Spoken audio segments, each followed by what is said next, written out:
চাচি আমরা ত্রাণ দিতাম আইছি আনারে চিনেন না রুল আমি নেতা ও তুই খেতা ইয়ে ও নেতা কি এনছো তাল্লাই এই আপনাদের জন্য আমি কিছু করতে পারি না এ জাস্ট হচ্ছে কিছু ত্রাণ সামগ্রী আনতে এদিকে আসেন এখানে রাখার কথা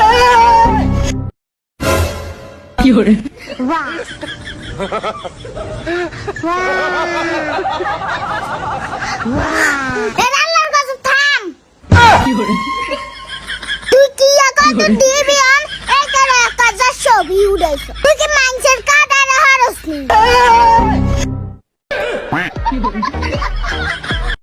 ছবি উঠাইছো তুই কমসে কম 2000 ছবি উঠেছি নেতা এগম বেগুনের সিঙ্গারা টিয়া দিন সন্ধ্যায় আইস এগম এই ছবি কিনবে কিনে পোস্ট করবি আর কবি নেতা বন্যার্থীদের পাশে আছে আচ্ছা ঠিক আছে আয়